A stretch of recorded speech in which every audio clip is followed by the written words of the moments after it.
Antes que nada, muy buena tarde a todos ustedes. Gracias por estar aquí.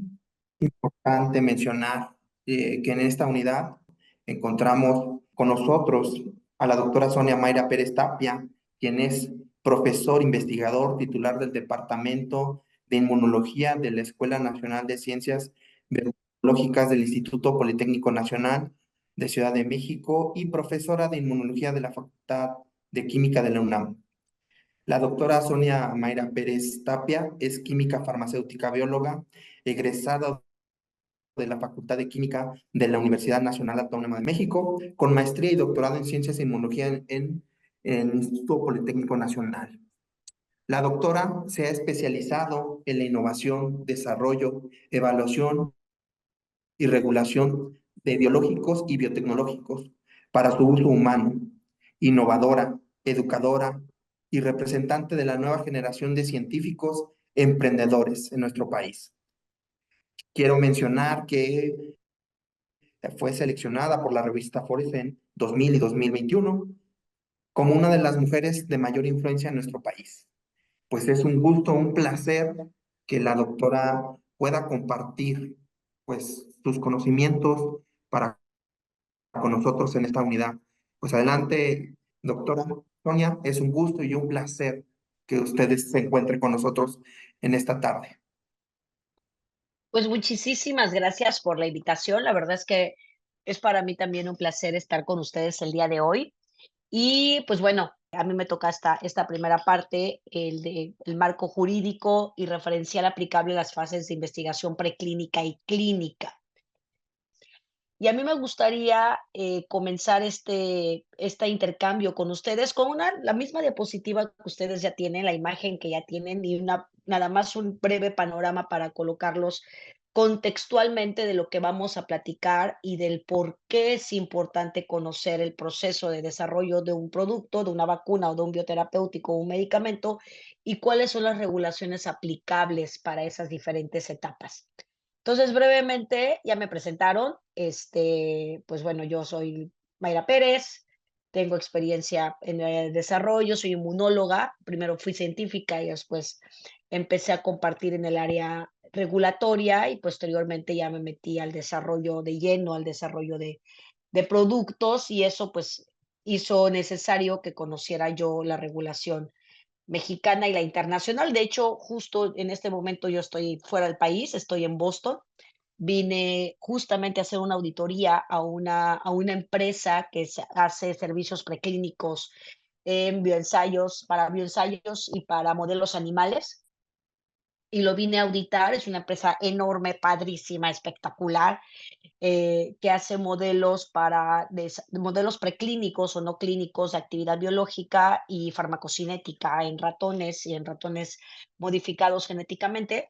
Y los vine a auditar como uno de los servicios que estoy desarrollando para uno de mis productos. Y pues bueno, entonces, sin más por el momento, ustedes saben que les compartí una serie de una introducción de que todos sabemos que el desarrollo de un nuevo medicamento o una vacuna es un proceso muy largo, se puede acortar, es un proceso que debe ser regulado prácticamente desde el principio de que uno tiene una nueva droga o una molécula con potencial terapéutico. Es un proceso que puede ser complejo y cada vez creo que es más complejo porque la cantidad de acceso a la información que tenemos es muy amplia y a veces nos resulta difícil abstraer o identificar cuáles son las guías que son indispensables y necesarias de cumplir para llegar a un primer uso en humanos.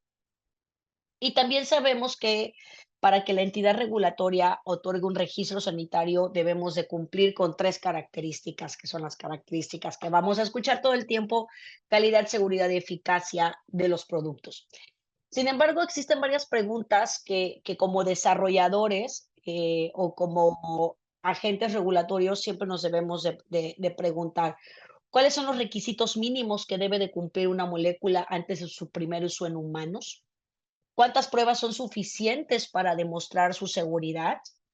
¿Debo de realizar siempre estudios previos en animales o puedo obviar o puedo sustituir estos estudios previos en animales? Aquí más adelante quisiera platicarles algo que está muy en boga, porque también estoy aquí en Boston, uno para la auditoría y otra porque vine a un congreso que es muy importante que se llama PEGS, PEGS, y ahorita les cuento de qué se trata.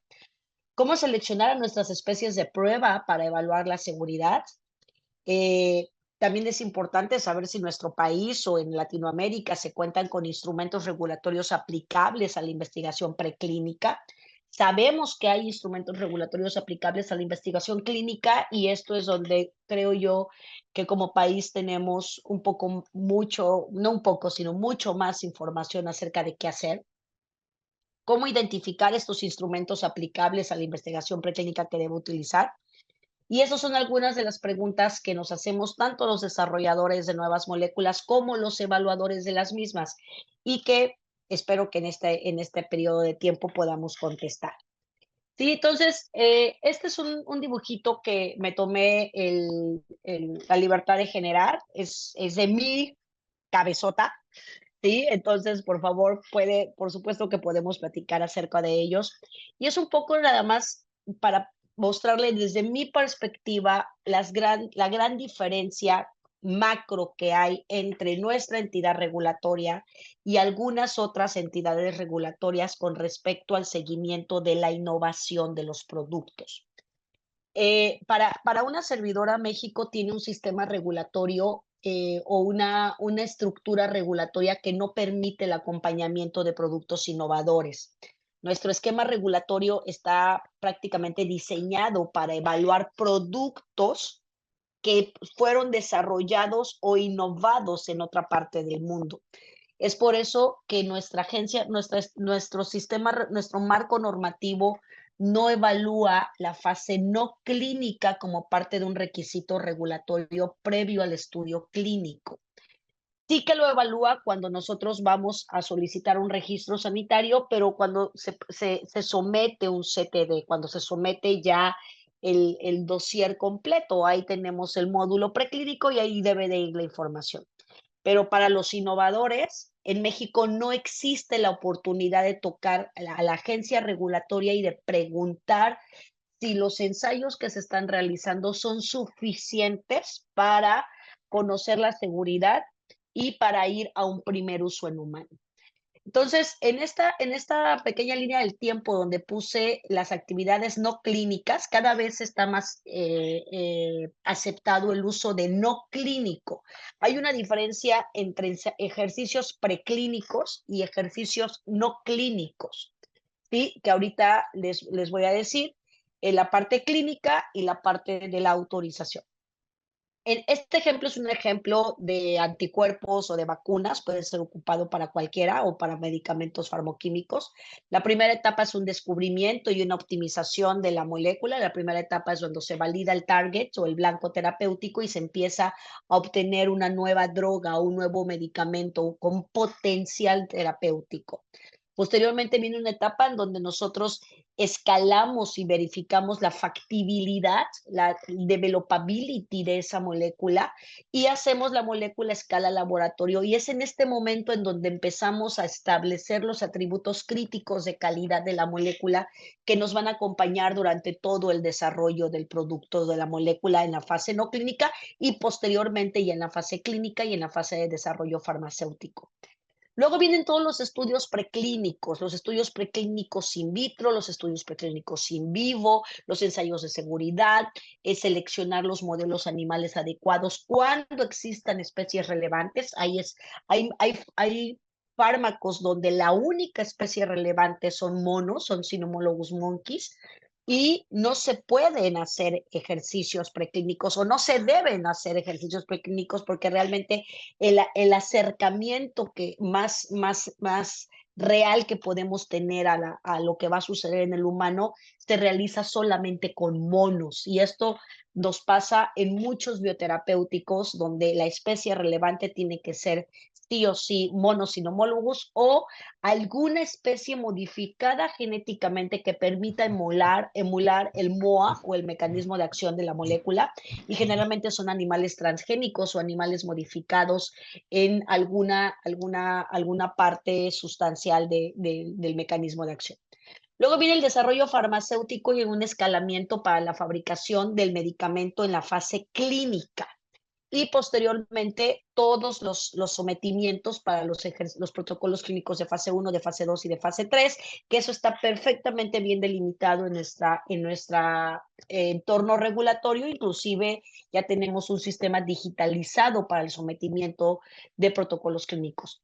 Una vez que se somete eso, de manera paralela empezamos con el escalamiento, la producción, la validación de lotes de fabricación y toda esta información compilada forma parte de mi dossier que someto a la autoridad sanitaria para la autorización correspondiente, y una vez autorizado para la comercialización, ahí es cuando realmente empieza la vida útil de nuestro medicamento, porque es cuando sale como autorización, cuando empezamos a conocer cómo se va a comportar el medicamento en un entorno abierto, ya sin los estudios de clínicos controlados, sino ya en población abierta, y empezamos a generar nuestras actividades de vigilancia o de farmacovigilancia.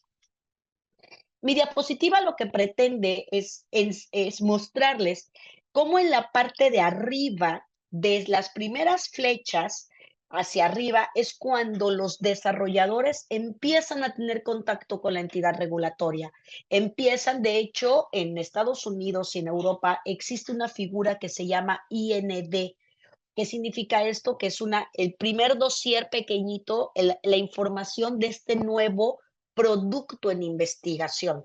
Entonces, esto empieza a ser vigilado, empieza a ser conocido, empieza a ser acompañado por la entidad regulatoria y generalmente se somete una información de investigación que las entidades regulatorias evalúan. En México esto no existe.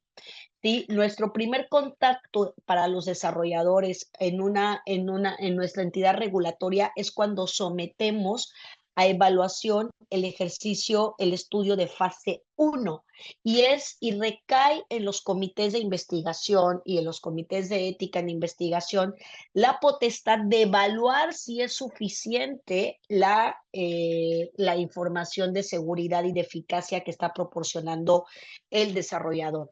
Podemos platicar sobre si esto es correcto o no es correcto, pero esto es lo que es real. Entonces, estas son las dos grandes diferencias. Una de las principales causas de esta situación es porque, pues efectivamente, no estaba, ahorita lo estamos ya impulsando a que esta situación cambie, preparada nuestro ecosistema para hacer productos innovadores mexicanos.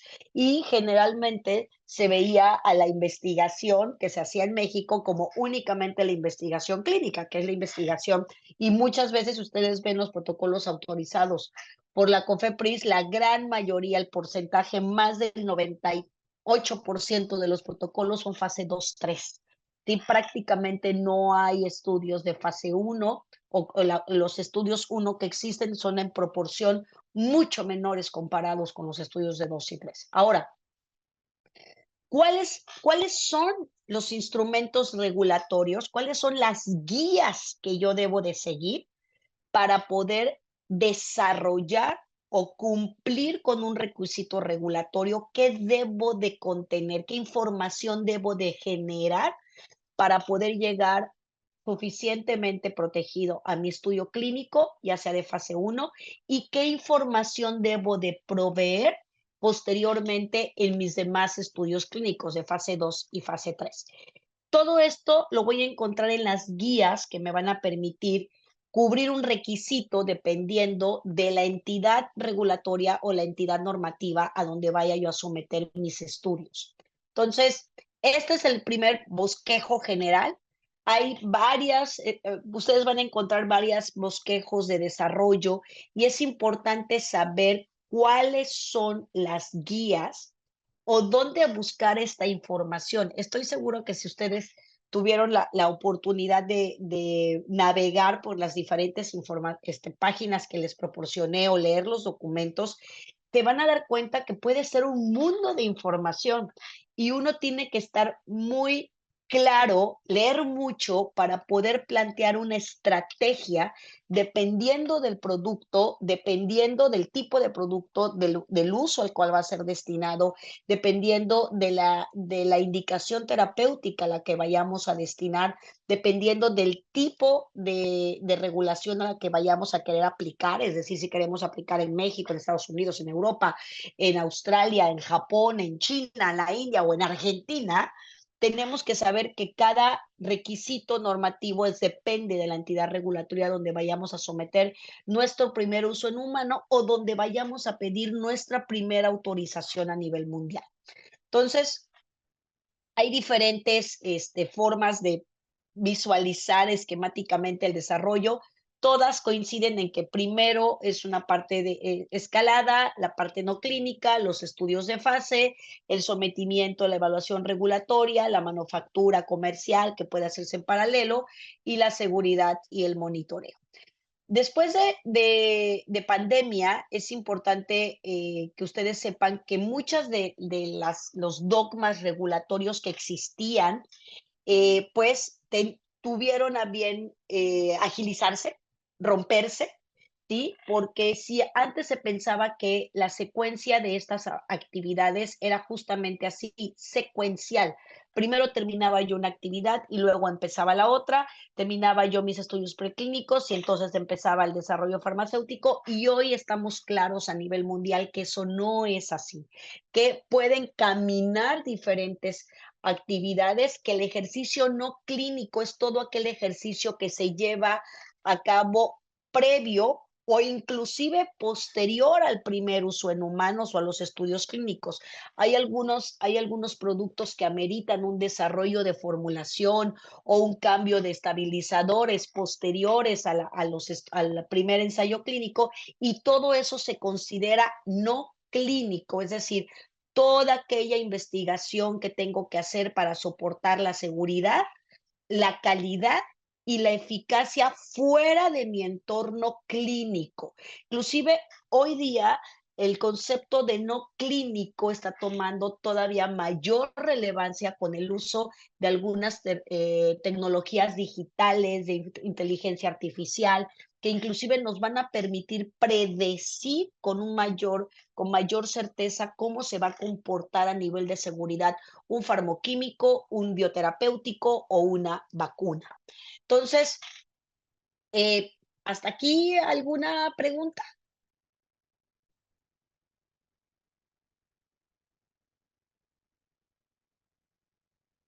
chicos? No, No se profesora. me duerman. Ay, ay, se me cayó, perdón, se me cayó el audífono. No, muchas gracias. Yo tengo una Ok, pregunta. empiécenme a preguntar lo que quieran, por favor, porque se trata de que tengamos un intercambio de todas sus dudas y de cómo poder yo o hacerlas más grandes o contestarlas.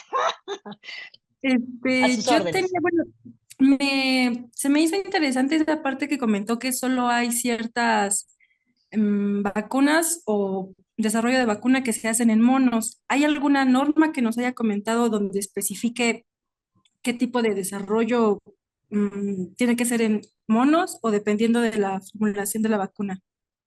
No, se los explico a ver si puedo ser mucho más claro.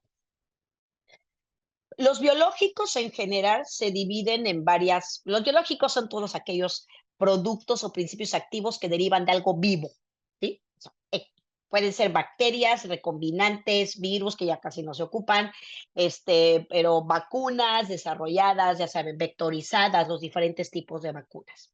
Ojo, en, en, en el argot regulatorio y de desarrollo, a veces tendemos a diferenciar una vacuna de un producto biotecnológico, ¿sí? Prácticamente hoy día todas las vacunas son productos biotecnológicos, ¿sí? Una cosa es el origen del producto y otra cosa es el uso del producto. Las vacunas se clasifican prácticamente por su uso. Entonces, ¿qué tiene que hacer una vacuna? Una vacuna tiene que tener una actividad profiláctica y de protección. Tiene que generar inmunidad. En ese sentido, esos productos sí que se pueden utilizar o se pueden evaluar en animales en especies menores, igual que los farmoquímicos. ¿Por qué? Porque lo que quiero evaluar es la inmunidad que generan, los anticuerpos que generan. Y en la parte preclínica es suficiente con que yo tenga un sistema que me permita simular lo que va a pasar en un sistema humano. Ratones, perros, cerdos, cualquier mamífero tiene un sistema inmunológico similar al humano. Es por eso que sí se puede evaluar seguridad en animales en las vacunas. Ahora, los biotecnológicos, principalmente los productos recombinantes, que van dirigidos a anticuerpos terapéuticos, anticuerpos bioespecíficos, anticuerpos conjugados a fármacos, anticuerpos que van específicamente dirigidos para una célula tumoral o que tienen una indicación terapéutica, no profiláctica. Las vacunas principalmente tienen indicaciones profilácticas, generan protección. Los terapéuticos se utilizan posterior a la enfermedad, ya cuando está definida la enfermedad. En este tipo de productos, que son la gran mayoría de los productos recombinantes biotecnológicos, proteínas de sustitución, anticuerpos terapéuticos, proteínas biespecíficas, anticuerpos conjugados a fármacos, anticuerpos, en todos estos, para poder evaluar actividad biológica o para poder evaluar el mecanismo de acción, se tiene que hacer en una especie relevante, en una especie que realmente se parezca al humano. Por ejemplo, y esto les voy a poner un ejemplo muy típico. En las vacunas, yo tengo que inducir inmunidad porque esa es la característica más importante de una vacuna, que pueda proteger y que pueda generar anticuerpos y células T específicas contra el patógeno.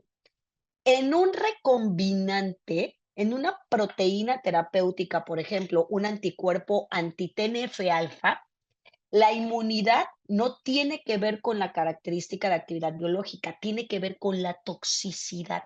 Entonces, yo no puedo poner una proteína que es prácticamente igual que la humana en un ratón, porque yo sé que ese ratón va a generar inmunidad por el simple hecho de ser una proteína diferente. La inmunidad o la inmunogenicidad de las proteínas terapéuticas tienen que ser evaluadas en monos, porque es la única especie relevante que se parece al humano y que realmente pudiera generar una respuesta lo más similar al humano.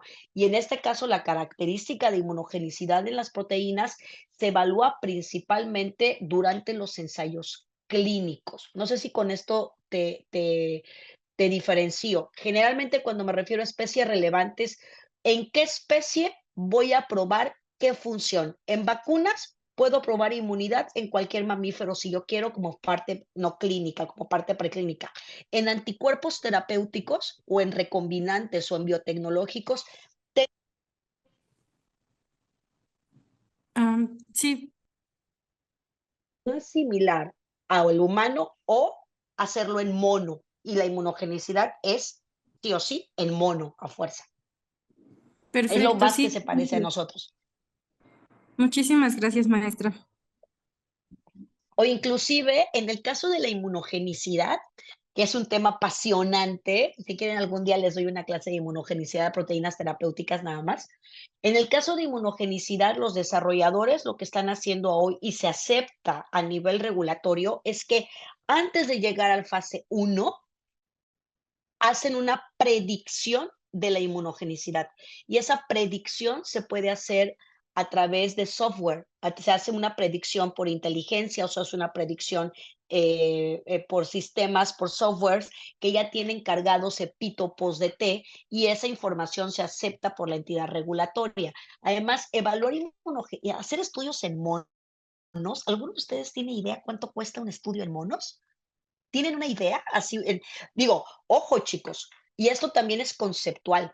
Muchos científicos, colegas me dicen, no, es que yo estoy haciendo preclínicos. O sea, los preclínicos, para que realmente sean considerados preclínicos, tienen que ser estudios regulados. Es decir, que cumplan que cumplan con trazabilidad, que estén hechos bajo buenas prácticas. No en cualquier laboratorio se pueden hacer estudios preclínicos. Muchos investigadores lo que hacemos en nuestros laboratorios de ciencia básica son pruebas de concepto. Realmente no son estudios preclínicos. Los estudios preclínicos se tienen que hacer con la robustez y con la seriedad de un estudio que pueda asegurar trazabilidad y confiabilidad en el dato. Ahora, ¿cuánto cuesta hacer un ensayo nada más de seguridad en monos, muchachos? O sea, si quieren hacer un ensayo en monos de seguridad, si quieren hacer un ensayo de inmunogenicidad en monos, o si tienen una proteína que tienen que evaluar en monas, en hembras preñadas, ¿le tienen una idea de cuánto cuesta eso? Así, bajita la mano. 10 monos. Porque no crean que son estudios como los ratones, que puedo tener 50, 100, 200 animales. 10 monos. ¿Cuánto creen que cueste? Tendría que ser en millones de dólares, ¿no? Entre 2 y 3 millones de dólares. O sea, estamos hablando que dependiendo de la robustez del estudio, se pueden estar gastando hasta 5 millones de dólares en monos.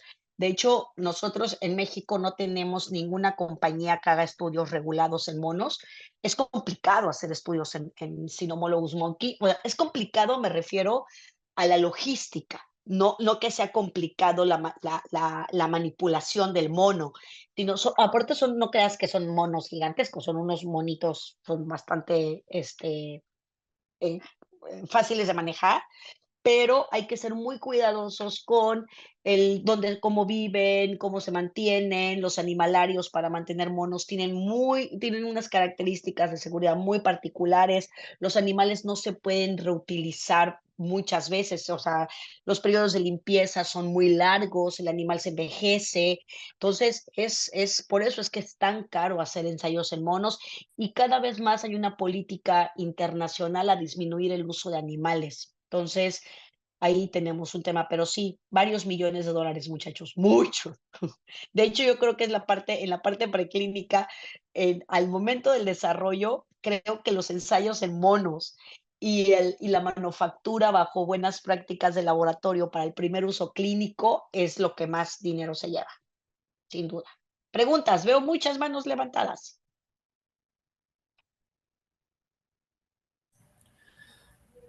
Hola, ¿seguiría yo? Sí, Ricardo, adelante. Mucho gusto, doctor. Sí, precisamente platicaba esta parte me parece muy interesante el estándar de oro, precisamente que normalmente se utilizan a los monos, ¿no? A los rezos. Aunque bueno, también mi pregunta también iba a esta parte de precisamente los modelos animales. Llegué a trabajar con ellos en laboratorio y como usted menciona en México, como que se tiene una parte. Sí hay normas, de hecho aquí la estoy investigando, la norma 059 para animales, precisamente la estoy investigando. Y como usted menciona, en México básicamente empezamos a partir de la fase en los ensayos clínicos, ya precisamente la evaluación del medicamento, en este caso de la vacuna. Pero digamos que precisamente como usted menciona, en México prácticamente esa parte de regulación de bioética para el trabajo con animales prácticamente no existe. O sea, tal vez se regule por un comité hospitalario, pero es carente. Entonces, no sé si yo creo que en su opinión, o sea, requeriremos más avanzar en esta área de las fases in vivo, de las fases preclínicas para que realmente para que México pueda tener las posibilidades de tener pues un desarrollo mejor, ¿no? A nivel tecnológico, ¿no? Y la otra también Sí, es respecto a los Te animales. contesto, te Ah, contesta sí. esa pregunta, Ricardo. Mira, en México la experimentación con animales debe estar regulada por los CICUALS, que Ujú, son los comités de experimentación animal. Todas exactamente. aquellas universidades, todos aquellos laboratorios que tengan bioterios Los bioterios deben estar vigilados por Senacica, o sea, quien te autoriza el establecimiento de un bioterio y el uso de animales es Senacica. Hay normas que uno tiene que cumplir, hay informes que uno tiene que proveer a Senacica para poder, o CEDAR en este caso, para poder tener vigente nuestros permisos del uso de animales. En las instalaciones, lo que ellos verifican son instalaciones, ¿sí? En el caso de la experimentación animal, a quien le compete la autorización de los protocolos son los CIQUALS. Pero ojo, muchas veces los CIQUALS lo que hacen es únicamente vigilar la ética en el La uso de ética. animales de experimentación. Es decir, que no los haga sufrir, que los experimentos que tengan una eutanasia, hombre, si estás implantando un tumor, que no dejes que el tumor crezca de una manera desorbitada, que termines tu modelo tumoral en un momento en donde el animal no esté sufriendo. Y lo que ven es la condición ética del animal, el uso ético, utilización de las 3 R's, del reducir, reutilizar, a los animales, de no utilizarlos inapropiadamente. El diseño experimental no es evaluado No por se los evalúa. CIQUALS. Es decir, si yo estoy probando un bioterapéutico y se me ocurre agarrar 400 animales y poner, o sea, te van a cuestionar a lo mejor el número de animales, pero no te van a cuestionar realmente las preguntas de investigación, porque eso es diseño, es responsabilidad del investigador. Entonces, sí que se regulan en la cuestión ética. Ahora, ¿lo hace todo el mundo que utiliza animales en nuestro país? Yo les estoy sincera, No, no, no, de ¿okey? hecho, Este, ¿Cuántas tesis de ustedes a lo mejor se hicieron con animales y a poco ustedes hicieron su protocolo de uso de animales? Eso es algo que afortunadamente está cambiando. ¿Por qué? Porque ahora los artículos para publicación te piden que presentes tu comité, tu autorización vigente de los comités de experimentación animal. Y cuando vas a someter los ensayos preclínicos, al menos si te encuentras en algún comité donde yo esté presente, yo sí pido las autorizaciones de los comités, pero normalmente no es algo que tradicionalmente se solicite en las agencias regulatorias sí. porque se asume que en las agencias regulatorias más especializadas lo tienes que hacer. Por ejemplo, el día de hoy que visité Ujú. una facility, visité un bioterio, una empresa que se dedica exclusivamente a modelos de ratón, y no, bueno, la cantidad de protocolos que tienen los CIQUALS con los que trabajan, ellos se comunican prácticamente todos los días con los comités de autorización de sus protocolos y se vuelve un protocolo tan riguroso como un protocolo clínico. Se pueden hacer adendas, todas las adendas necesarias para hacer los cambios en el protocolo, la vigilancia, la manutención, todo es estricta, muy regulado a nivel del uso de los animales. Sí, bueno, yo presenté mi experiencia, tuve compartí esa información con algunos compañeros del extranjero y sí se me quedaron viendo de que si tenía los cursos y los talleres como para haber trabajado Sí, con sí, no es animales. pecata minuta. Sí, entonces yo pues sí les respondí que pues solamente era un pequeño órgano que regulaba eso y no era tan profundo. Pero Cada bueno, vez cada vez sabemos más laboratorios en México que sí, como hacemos desarrollo regulado, ciencia regulada, lo tenemos que hacer sí o sí. sí, y bueno, Okey, vamos a darle ujú, otra, dame sí, otra rapidita para que les demos chance a ah, todos. No se preocupen que si nos acaba la hora, yo me quedo aquí yo soy como Vicente Fernández. sí, solamente de los estudios in silico. ¿Usted cree que sean la mejor, lo más viable para sustituir al modelo animal o aún falta mucho para ello? Yo no lo creo, yo creo que difícilmente en algún momento se va a sustituir los modelos biológicos completos. Ujú, Pero sí creo que es una buena aproximación, ¿sí? ok.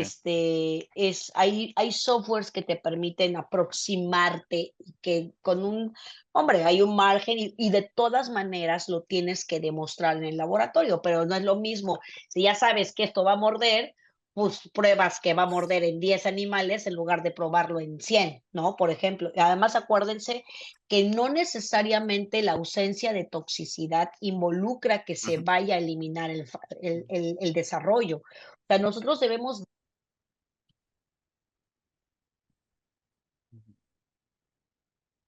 ujú, no se Doctora, me escucha. parece que se le fue la, el- El sonido, no sé si nos escuche. ¿La escuchan, colegas? No, No se escucha. No. Les pido si tienen quienes estén en cámara que le hagan una seña o algo así. Yo no tengo cámara, pero que detengan el asunto o le manden algo en el chat, por favor.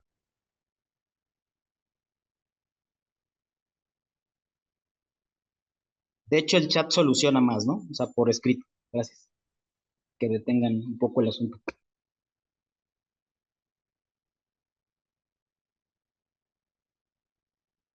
¿Puede escuchar? Ya, ahora sí. Sí. Ya. Que se me hace que todo el mundo me hacía señas y yo decía, ay, algo pasa, algo pasa. Ok, adelante chicos, ¿alguien más? Yo tengo una maestra. pregunta que justamente va ligado a lo de los modelos animales. Hace Adelante. un par de semanas la FDA hizo justamente una modificación en el que ya no era obligatorio presentar modelos animales, que se iba más hacia modelos computacionales, irse más para, para estudios in vitro. Sin embargo, no los está prohibiendo. O sea, lo deja a que el mismo fabricante sea el que decida qué es lo que hace. Si uno u otro combinación, ¿usted cómo ve realmente?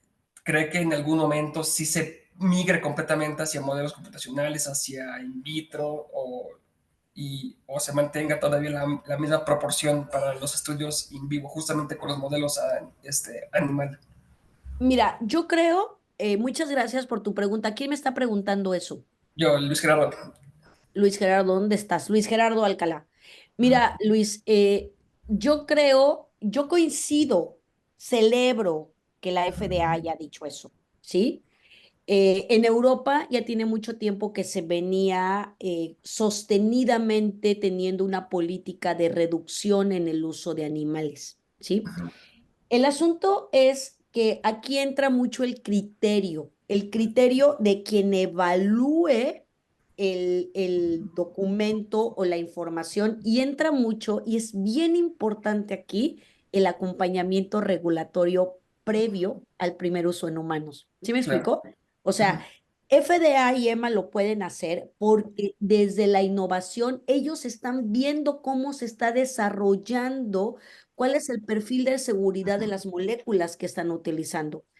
Realmente hay muchas moléculas que ya no necesitan hacerse en humanos, porque, digo, perdón, en animales, porque a lo mejor ya hay una amplia experiencia de ciertas moléculas que se parecen. O se reduce el número de ensayos donde, oye, en lugar de que me pidas un ensayo con 20 monos, es suficiente con que me presentes una evaluación de 2 o de 3. Y lo que yo creo que es más importante es entender cuál es la información que nos está proporcionando el estudio. Si nosotros obtenemos información relevante de 2 monos, si yo la administro a un mono macho y a a un mono hembra, una dosis o la voy a administrar en diferentes dosis crecientes, yo tengo que saber perfectamente interpretar lo que me está diciendo ese ente biológico. Y lo que interpreto de ese ente biológico lo tengo que plasmar en mi diseño del estudio de seguridad en humanos. ¿Sí me explico? O Sí. sea, lo que hay que entender es que el requisito de hacer un ensayo preclínico en animales no es un requisito de checkbox, es qué me está diciendo el animal que yo voy a aplicar o que yo voy a vigilar en mi diseño del estudio en humanos. Eso es lo más importante.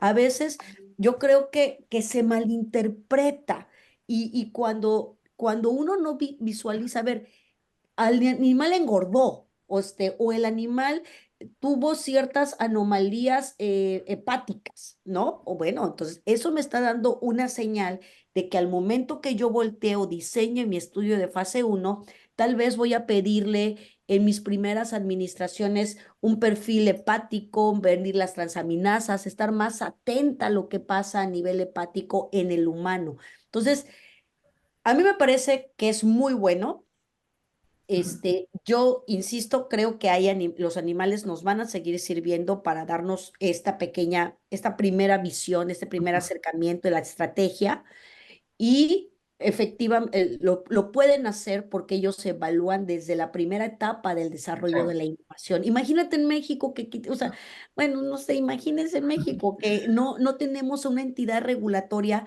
o no tenemos el personal experto en esta parte preclínica para decir, oye, sí, fíjate esto, fíjate que el diseño clínico ¿ya revisaste cómo le dio su preclínico? ¿Ya viste si en el preclínico tenía señales de algún evento adverso?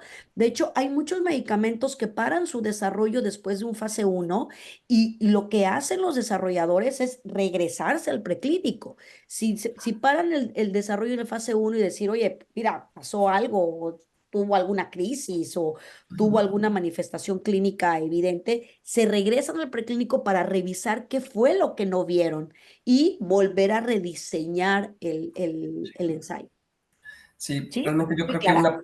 sí, yo diría que una gran ventaja justamente que tiene EMA y FDA es ese acercamiento hacia las empresas de que con una apertura, incluso FDA, si tu empresa no factura tantos millones, te hacen esta asesoría gratuita. Claro, Entonces, porque están preparados para eso, pero el ecosistema lo permite. claro, Tú puedes, inclusive si tú tienes un número de income bajito, te ¿no? dan, como tú dices, gratis, porque eres innovador, estás desarrollando una nueva alternativa terapéutica. Sí, sí, sin embargo, te pueden acompañar desde el día uno y cuando ya terminaste todo y ya puedes someter realmente, pues ya te pre-revisó, por así llamarlo, la misma Así es. autoridad. Entonces, la probabilidad de que te rechacen es muchísimo menor y la Claro, probabilidad de que te acompañen en un desarrollo pues guiado, pues da potencialmente asegura el éxito de esas moléculas, ¿no? claro. Muchísimas gracias. Hola, buenas noches. Me llamo Karina. ¿Dónde estás, Karina? A ver, ¿dónde estás? Prendo mi cámara. Ya te di. Karina Gabriela. Ok. Sí, soy yo.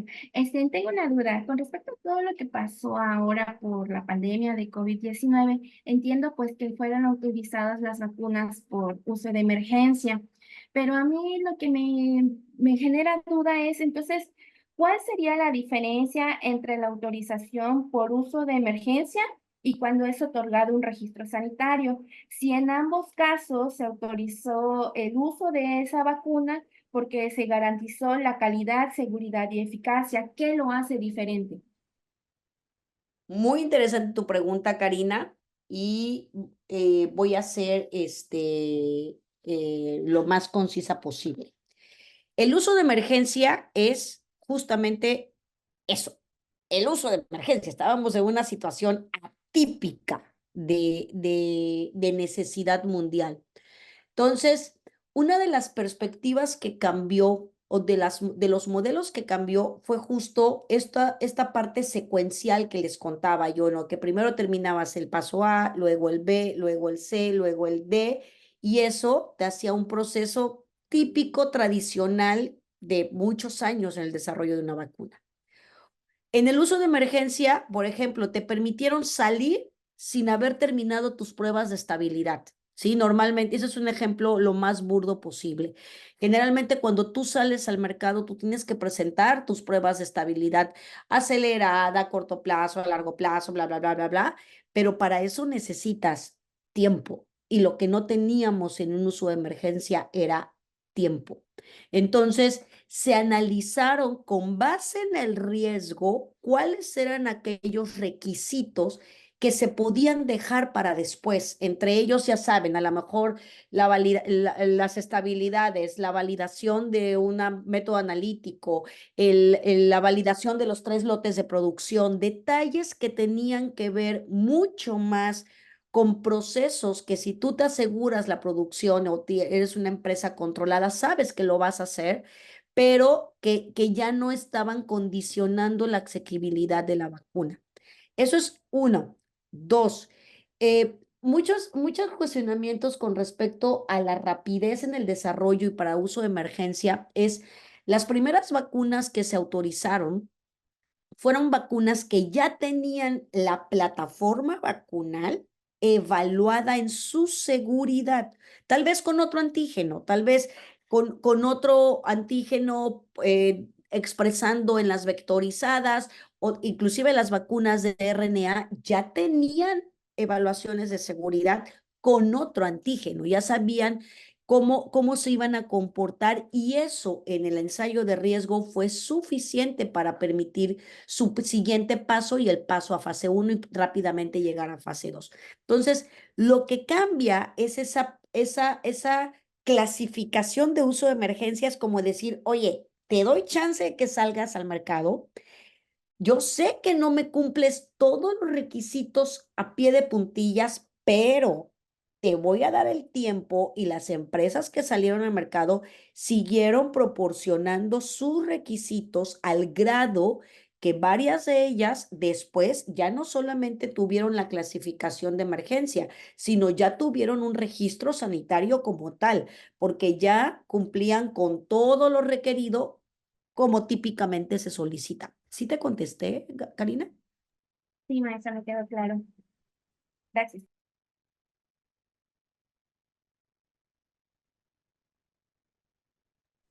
¿Quién sigue? Podemos darle la palabra a Janet. Si el profesor Ángel no está, podría moderarle las preguntas. Janet, adelante. Ay, sí, porque yo ya no apunté que levantó la mano. No hay Sí, claro, problema. aquí estamos.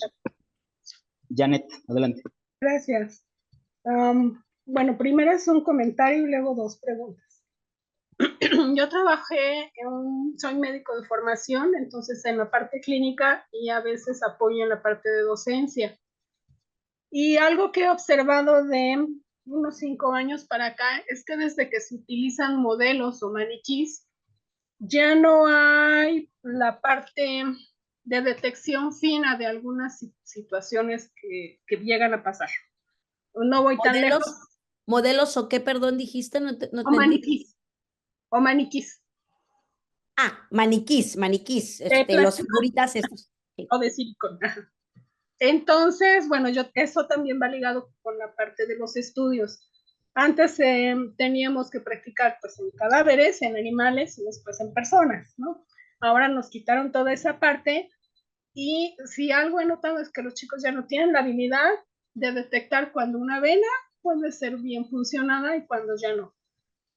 Y a eso iba con la parte de, no es que sea enemiga de los animales, pero hay cosas finas que a lo mejor diríamos, ay, pero lo estás replicando completamente.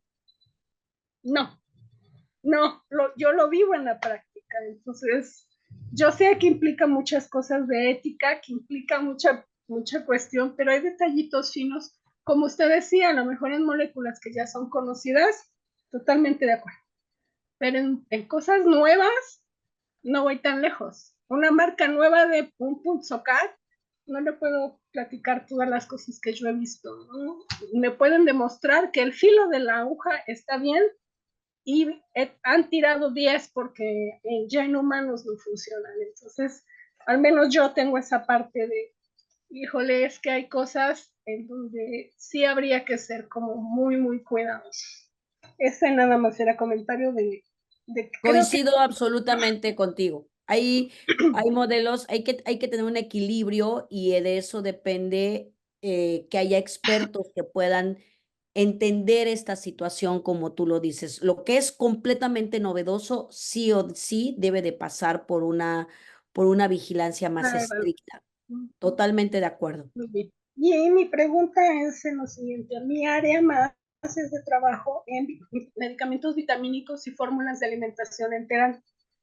Ok. Y ahí tengo discusiones con algunas partes de desarrollo. Dado que ahora ya son vitamínicos y productos sintéticos, porque ya no se obtienen de manera original, y que son moléculas conocidas, sin embargo, el que sean conocidas no quiere decir que la síntesis sea natural.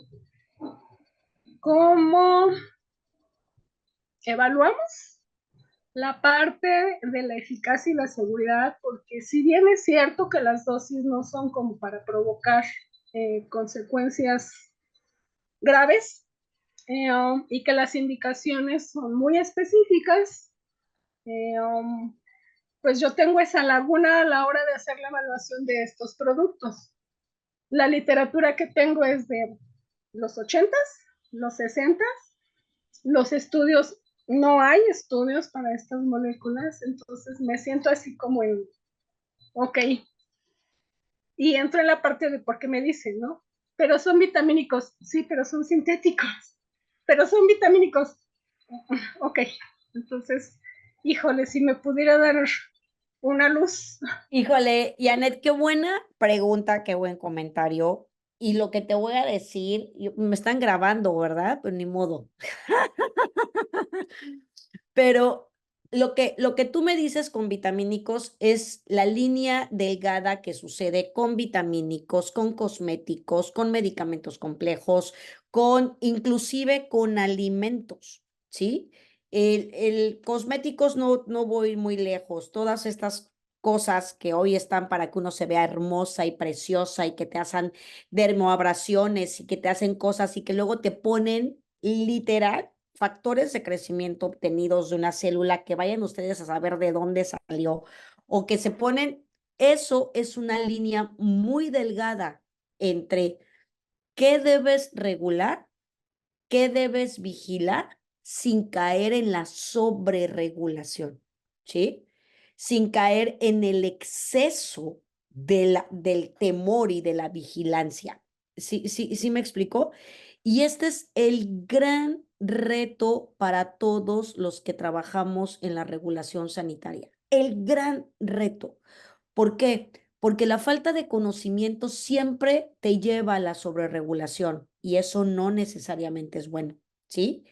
Entonces, ¿por qué? Porque a lo mejor estás impidiendo que llegue una buena alternativa vitamínica o que llegue un buen producto porque no tienes el conocimiento.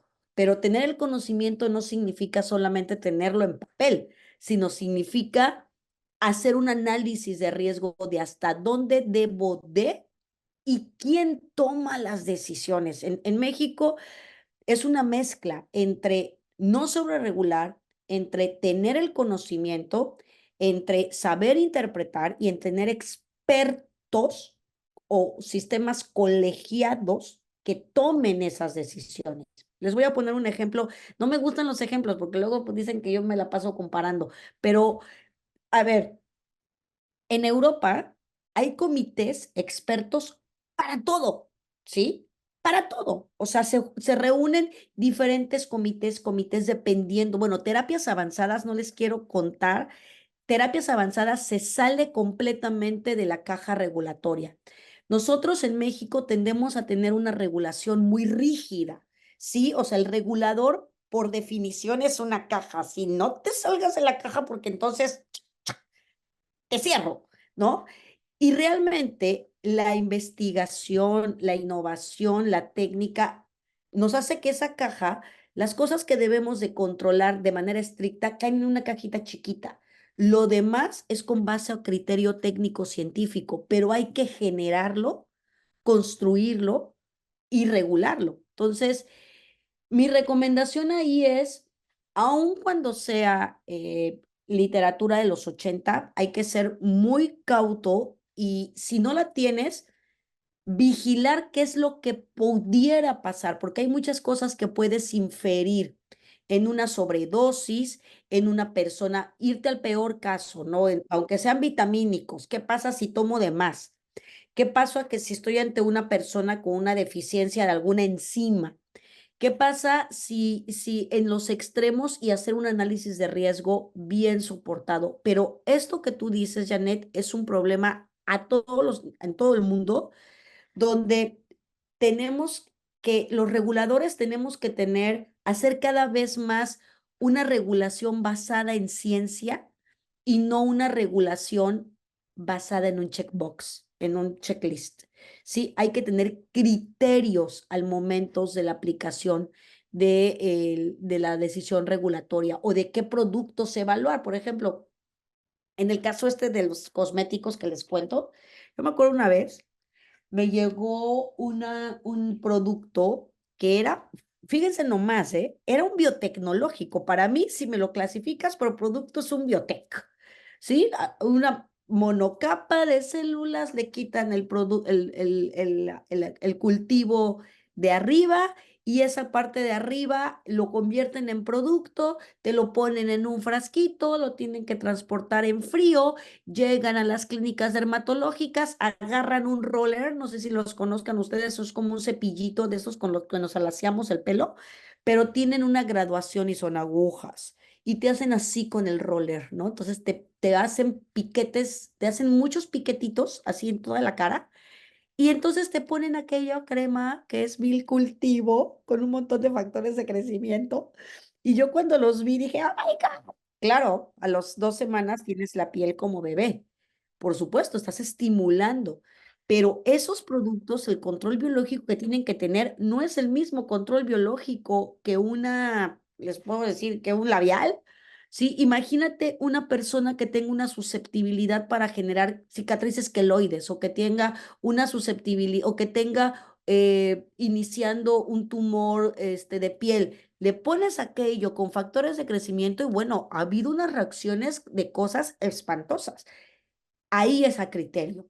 ¿Qué es lo que sucede en la autoridad sanitaria? Agarran el permiso, los engañan diciéndole colágeno y dices, oye, esto no es colágeno, o sea, no manches, o sea, viene de un cultivo de queratinocitos, literal, ¿cuál es el colágeno? O sea, pero es la manera de evadir y ahí es cuando la autoridad tiene que entrar con criterio.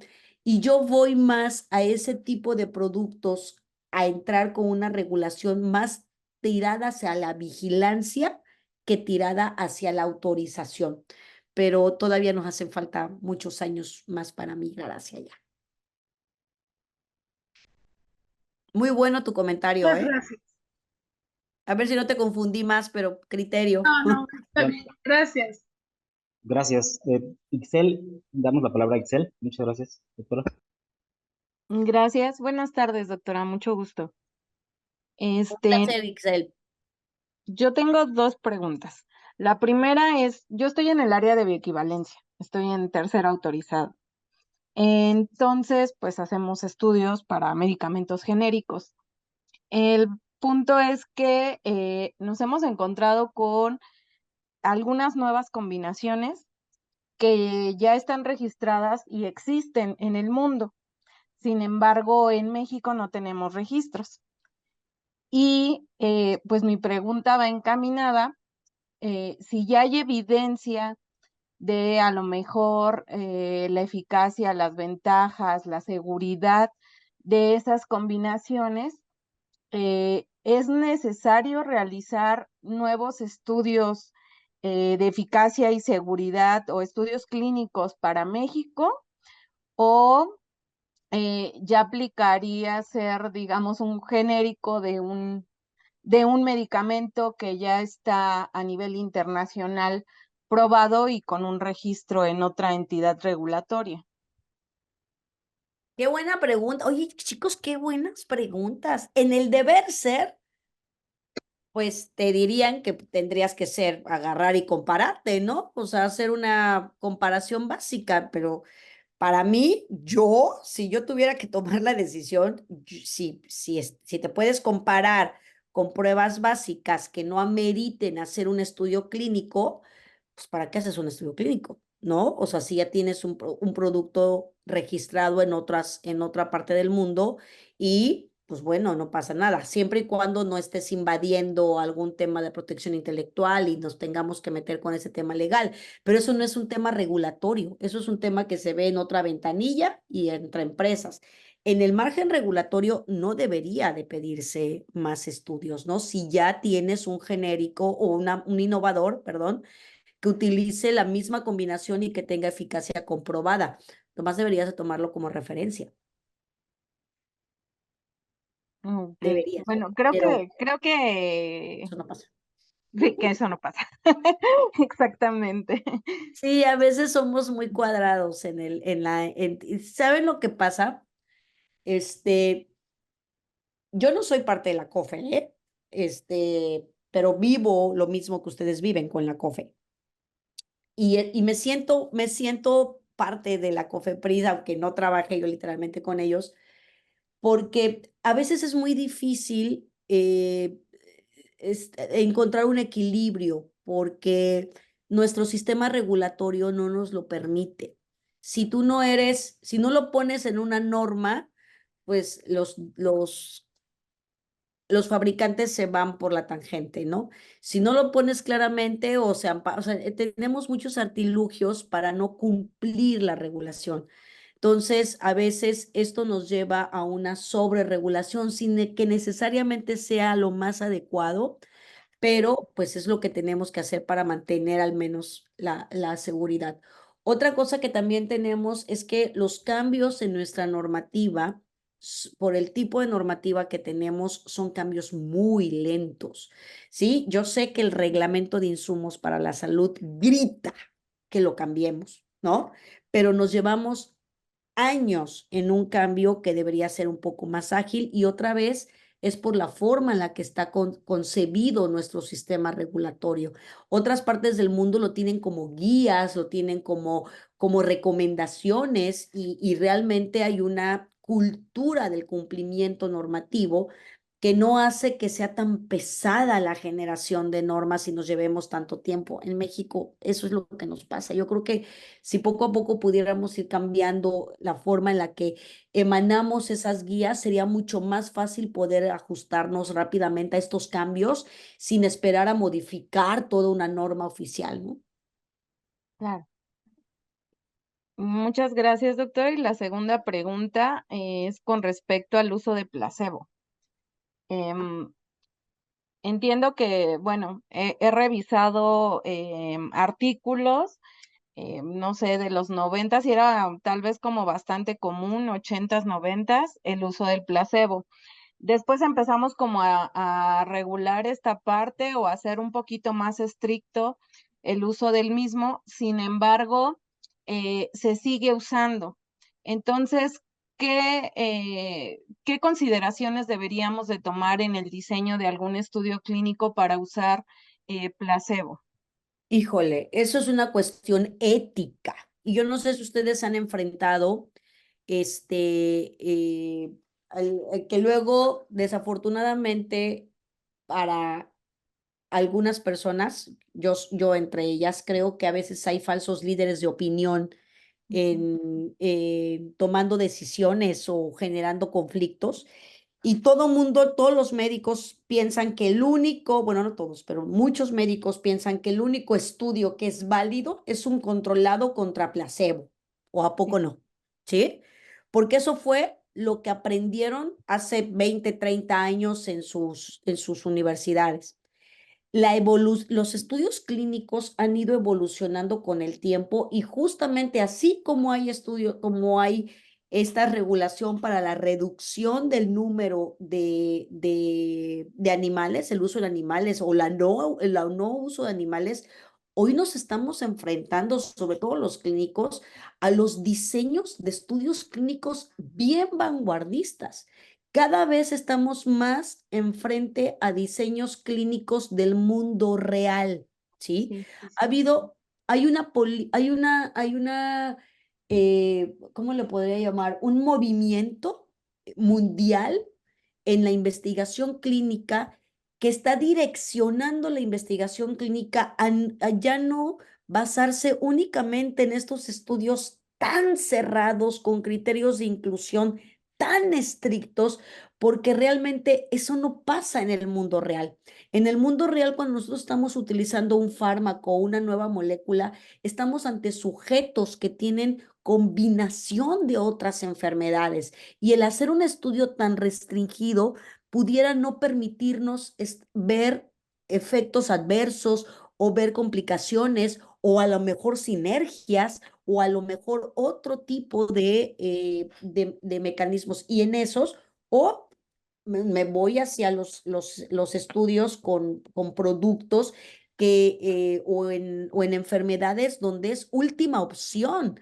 Sí, a mí me ha tocado estar con evaluadores donde me piden un placebo en una enfermedad terminal. O sea, eso es antiético. Tú no le puedes dar tener dos grupos de evaluación, lo único que tienes es el uso compasivo. Hay muchas terapias avanzadas que inician sus estudios clínicos con protocolos de uso compasivo, y en el uso compasivo no puedes usar placebo, o sea, es incongruente, pero no, es como, no, hay que promover que todos los que tomamos decisiones o todos los involucrados en la evaluación, en el diseño y evaluación de estudios clínicos, estemos al día de las tendencias con respecto a los estudios clínicos. No solamente son válidos, no son solamente válidos aquellos estudios doble ciego controlado con placebo. O sea, no, hay otros. Los estudios de básquet son muy importantes hoy en día. Los estudios que no son con placebo, sino que el control es el mismo individuo, depende del fármaco, depende del margen de seguridad del fármaco, depende de la enfermedad y depende de la disponibilidad y la incidencia de la enfermedad. Yo creo que hay varios factores en donde no debería de usarse el placebo, la verdad. Muchas Pero gracias, me doctora. están haciendo decir cosas que luego me van a regañar. Pero no No le importa. vamos a decir a nadie. Gracias. Espero haber reafirmado lo que muy seguramente tú también piensas. Así es, de hecho, sí he tenido algunos roces y conflictos también por el diseño de estudios con el uso de placebo, pero ahora caigo en eso de que en muchas ocasiones ha sido con investigadores pues que ya tienen muchos años en la investigación y han seguido una línea y que para ellos es complicado salirse de la Ahí línea. lo que yo les recomiendo, chicas, yo sé que ustedes son mucho más jóvenes que yo, ¿sí? Pero una de las cosas que funciona es, por supuesto, nunca poner la evidencia y más que la evidencia, la actualidad en la presentación, o sea, o cuando vayan a discutir o cuando vayan a tener una discusión sana, intelectual o un intercambio de opiniones con alguien que es muy tradicional, coloquen sobre la mesa lo que está pasando en el mundo, coloquen sobre la mesa las nuevas tendencias en el diseño de este tipo de estudios y sensibilícenlo ante la nueva situación. Y creo que algunos sí son susceptibles a decir, mira, esto es lo que está pasando. Ya no solamente hay estos que son muy buenos, pero también hay otras opciones donde el resultado es igualmente válido. Muchas gracias. Y por favor, Hugo César, adelante, por favor, con tu intervención. Muchas gracias. Buenas tardes, ¿podrían escuchar? Hola. Yo solo tengo una pregunta. Dentro de las lecturas que estábamos o que tuvimos que haber revisado, mencionaban sobre el IND, de la investigación de un nuevo fármaco, el desarrollo de un nuevo medicamento.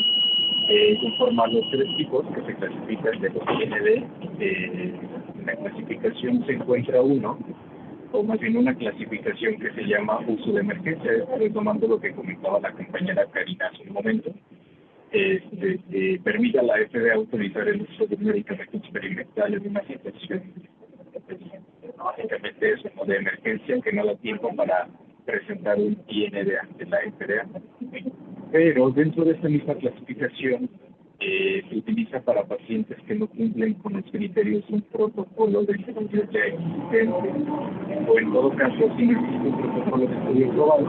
Mi pregunta concreta sería, dentro de esta clasificación podríamos abarcar a los medicamentos huérfanos, o en el caso de estos medicamentos sería conveniente realizar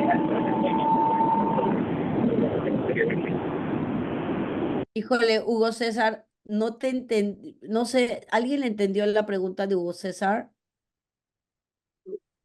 No, había mucho ruido. Creo que Tal era vez, referente como a si me la huérfanos, puedes ¿no? escribir.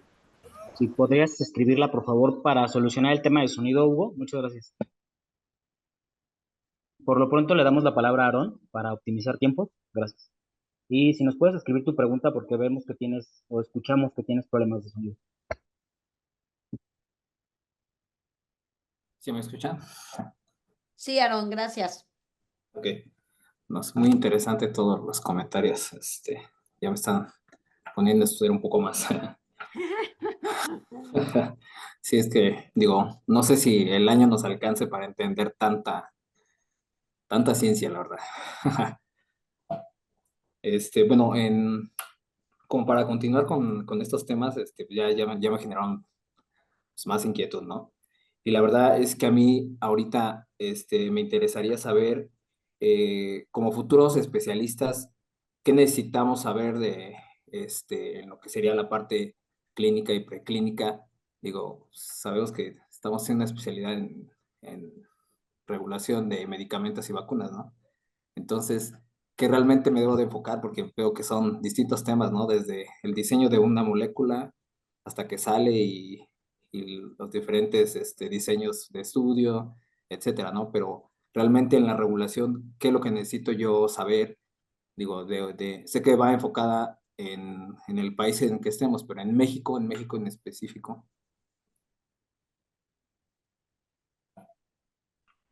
Voy a sacar mi bola de cristal, como una hechicera. Y mira, voy a poner aquí. Es una pregunta que yo misma me he hecho muchas veces y me la hice cuando era yo muy joven. ¿Qué necesito saber? ¿Sí? La información es tan amplia que te puedes perder en esa información. Si me lo preguntas como maestra, si fueras mi alumno y estuvieras en mi laboratorio, yo te diría focus en lo que necesitas ahorita. Por ejemplo, si lo que necesitas ahorita es saber sobre bioequivalencias, estudia todo lo que puedas de bioequivalencias, enfócate en entender los requisitos de las bioequivalencias, cómo se manejan esos conceptos a nivel internacional, qué guías te puede soportar, cuál es el ideal, el mejor y el peor caso.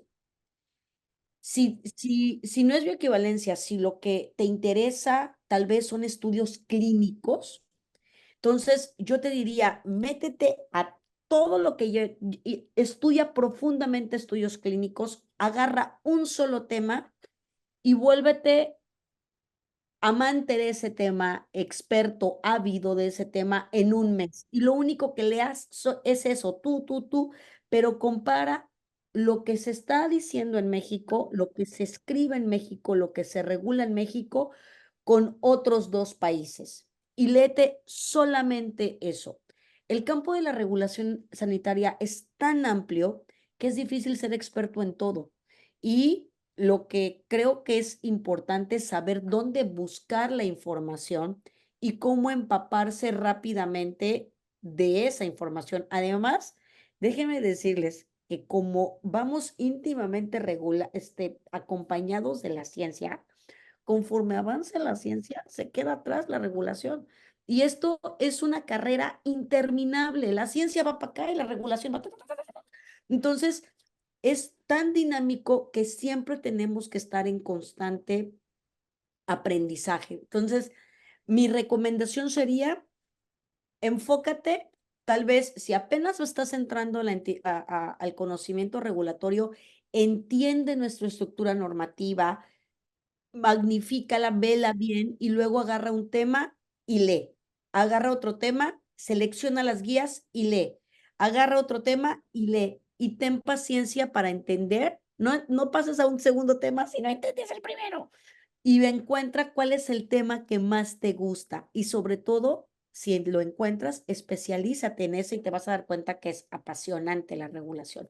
No sé si te contesté, pero traté de hacer, perdón. Sí me contestó, digo, es que así me sentía, como usted dijo, me sentía perdido. Es que te puedes perder.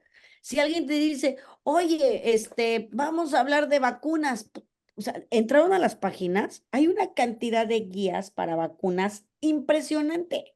Depende de qué tipo de vacunas. Entonces, lo primero es que hay que saber cuáles son las pruebas básicas, qué es una vacuna qué debo que leer y se van a dar cuenta, conforme vayan ustedes leyendo, que mucha de la regulación, aunque parezca muy vasta, a veces es redundante y hay que aprender a abstraer las diferencias o las sutilezas que diferencian una guía de otra. Sí, sí, gracias. Y ahorita, por ejemplo, esa es mi otra pregunta. Nuestra farmacopea, ¿cómo la ven en comparación con otras farmacopeas? Ay, nuestra farmacopea. Lo que te puedo decir es que le echamos muchas ganas. Tenemos que echarles más, ¿sí? Yo soy miembro de la farmacopea, pertenezco al Comité de Biotecnológicos. Sí que se necesita una modernización de nuestra farmacopea, ¿sí? Una reorganización. De entrada, seguimos teniendo vacunas de un lado, biotecnológicos del otro, y esto ya es mezclado el asunto. Pero estamos trabajando arduamente. Creo que es una de las estructuras, al menos en México, nuestra farmacopea tiene mucha historia, muy bien estructurada, tiene su formación de los comités. Somos, me incluyo, y sobre todo mucho más la gente que trabaja en farmacopea, equipo muy comprometido, pero sí nos está ganando la modernidad. Y eso otra vez es un tema de agilidad, de recursos y de tener rápidamente la manera de cambiar, de podernos modernizar. Tenemos que buscar una manera en que nuestro sistema regulatorio y todos los documentos que soportan el sistema regulatorio se puedan modernizar, actualizar mucho más rápidamente. Ok, gracias. Sí, sí, es prácticamente ahorita las dudas que tenía. Gracias. Dejamos las preguntas escritas para el final y vamos con Luis Camacho, si están de acuerdo, para irnos en el orden que estábamos. Si están de acuerdo. Ok.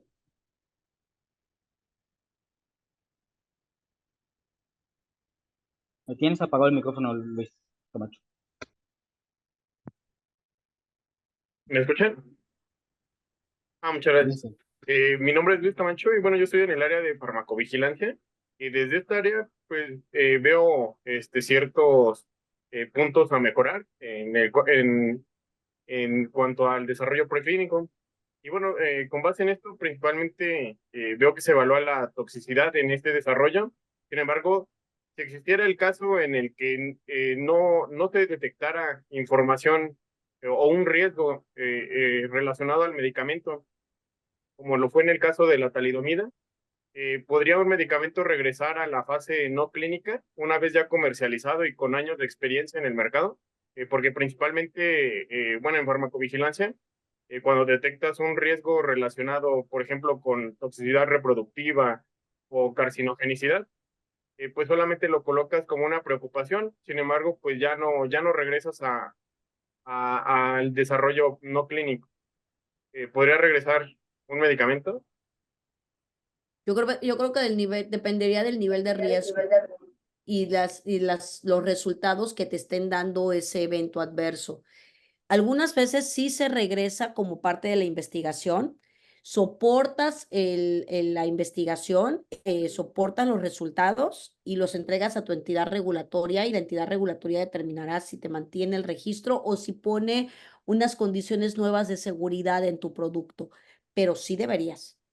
Estrictamente hablando, debería de hacerse una investigación a partir del evento adverso. Correcto. Sí, lo comentaba porque, bueno, en farmacovigilancia solamente lo dejamos como una preocupación potencial. Sin embargo, pues se establecen ahí las medidas de minimización de riesgo, como puede ser, cambien el etiquetado, pero creo que sí, también sería lo más correcto, regresar a un estudio. Y mi otra pregunta es sobre lo que nos comentaba del uso de inteligencia artificial para la evaluación no clínica. Si esto es viable en otros países y si también pudiera trasladarse aquí en México. Sí, es viable, todavía no es 100% aceptado. Creo que todavía en México nos faltan bastantes años para poderlo implementar, pero en otros países cada vez es más, y cada vez ves muchos más desarrollos donde están aplicando inteligencia artificial. Perfecto. Gracias. Gracias, Betsabe. Lucio, adelante. Hola, buenas noches. Gracias. Mi duda surgió a partir de la explicación que nos dio de los estudios en monos. Mi duda es que si existe un caso en el que un recombinante pueda ser dirigido a una población de mujeres embarazadas, y en este caso, cómo se realizan los ensayos clínicos y qué cuestiones éticas son las más críticas. Sí, hay algunas proteínas que, no todas, porque de manera general los recombinantes son bastante seguros en cuestiones de teratogenicidad o de algún tipo de daño al individuo, en las gestantes. Sobre todo en enfermedades crónicas, cuando se utiliza, por ejemplo, personas con artritis reumatoide o personas con enfermedades de este tipo que lleguen a embarazarse, algunos recombinantes sí hacen estudios para asegurar que no vaya a tener ningún problema el producto. Entonces, es solamente en estos casos, cuando son para enfermedades que tienen un espectro de acción aún de uso en enfermedades, con un potencial uso en mujeres embarazadas. Y sí se hace, Ah, ¿eh? ok.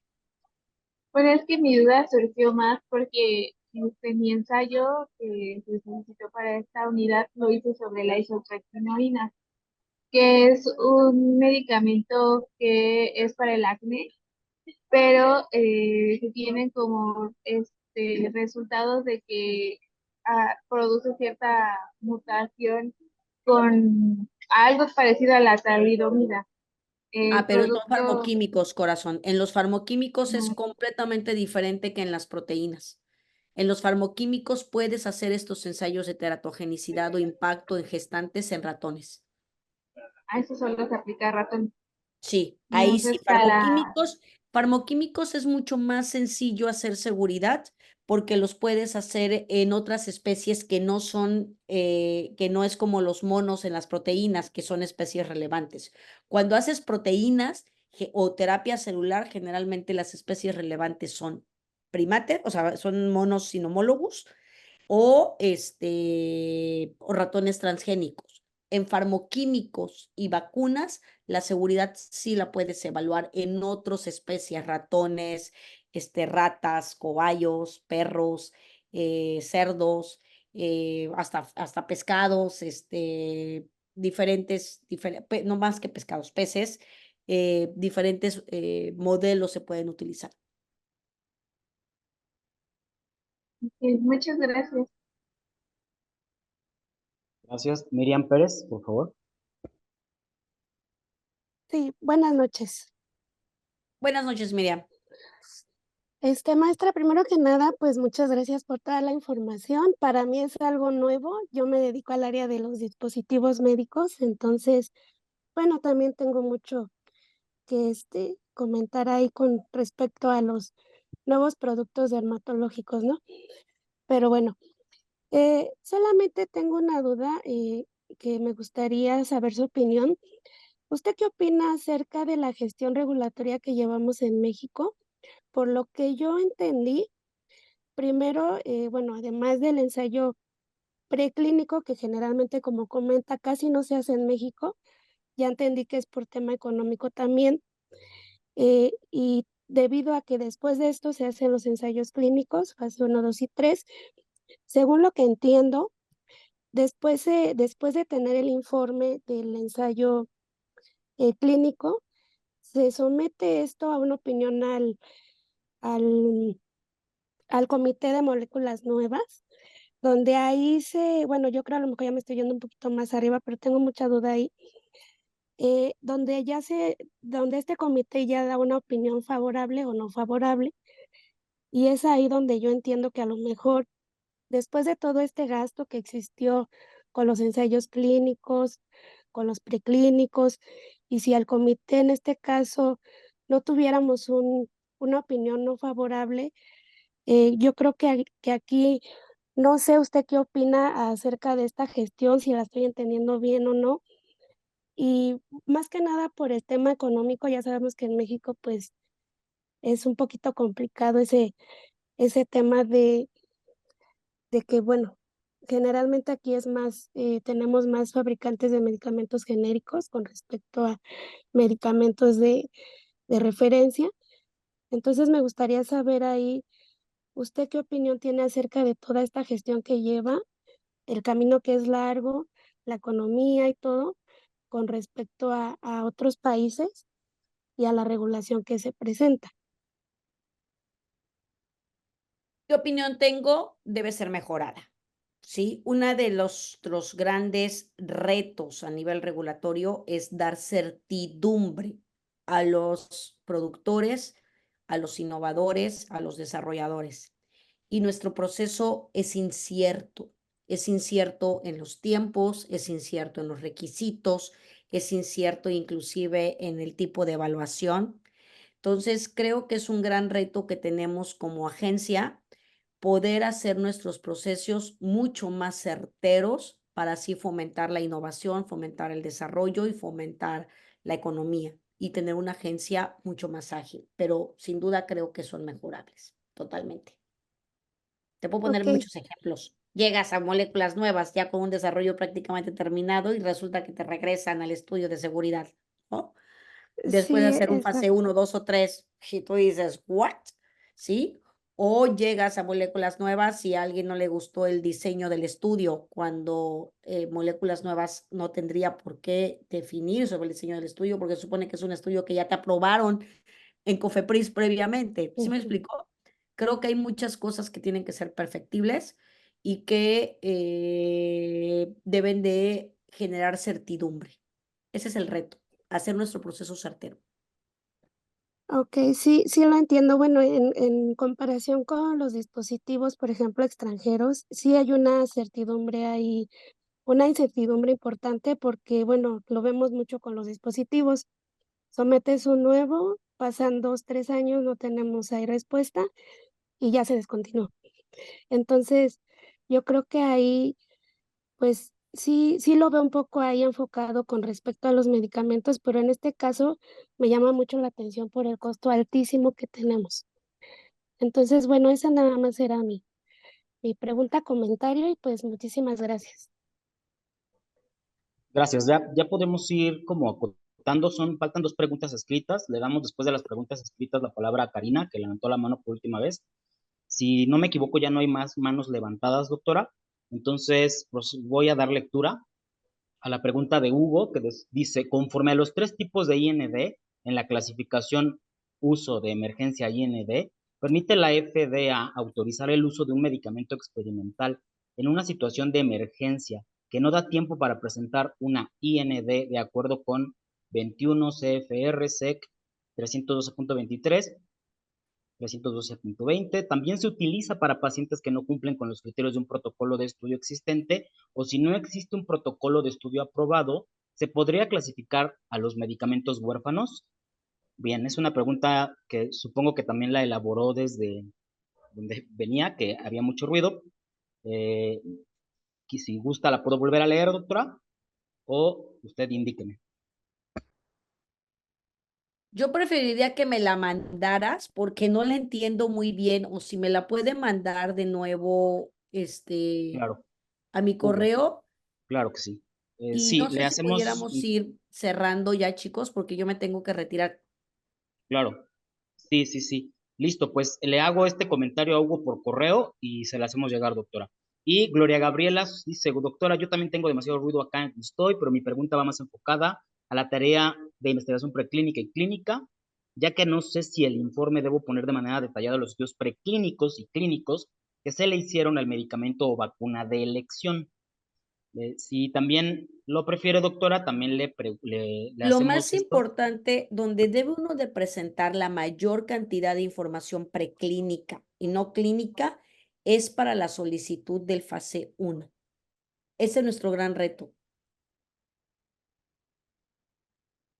Y por supuesto, ya cuando llegue el dossier, el CTD, ahí debe uno de compilar toda la información, pero de manera sustantiva, la información más importante a recopilar no clínica es para la solicitud del fase 1. Gracias, doctora. Igual le mando un correo a Gloria Gabriela para que elabore con mayor detalle y si usted pudiera apoyarnos en una breve respuesta, le agradecemos muchísimo. Y por último, ya para cerrar la sesión, con esta pregunta de Karina Gabriela, le damos la palabra y tendríamos que ir cerrando efectivamente por los tiempos de agenda de la doctora Sonia, a quien agradecemos el valioso apoyo. Adelante, Karina. Ok, gracias. Tengo una duda. En su momento he escuchado que México fue una potencia en producción de vacunas. Entonces, ¿hay alguna posibilidad de que México regrese a ser esa potencia que era antes? Y en su momento se realizaban estos estudios preclínicos y clínicos en México.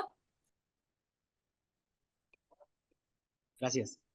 ¿Por qué Gracias, me Karina. hacen decir cosas así? Por supuesto que podemos regresar a ser una potencia siempre y cuando haya recursos e inversión. Por supuesto. ¿Se hacían estudios preclínicos? Sí, y clínicos sí. Ojo, estamos hablando de los 70s y de los 80s. Las condiciones regulatorias eran completamente diferentes. ¿Ok? Entonces, ha cambiado la regulación, ha cambiado la ciencia. Sí se pudiera hacer, por supuesto, hay competencia, hay talento, pero necesitamos inversión. Y no es algo que podamos saltar la brecha que se generó, que es un hoyo gigantesco. La gente está aquí, nosotros estamos acá, tenemos que dar un salto cuántico y para poderlo hacer necesitamos dinero. Así de sencillo. Ok, muchas Gracias, gracias, doctora. maestra. Pues, gracias, Karina. Gracias. Ya vamos a ir cerrando esta sesión. Y a mí, pues, no me queda más que agradecer el apoyo de la doctora. Es realmente una gran oportunidad tenerla con toda la experiencia que tiene, tanto en ciencia, en la parte científica, como en la industria, ¿no? Muchas gracias, doctora.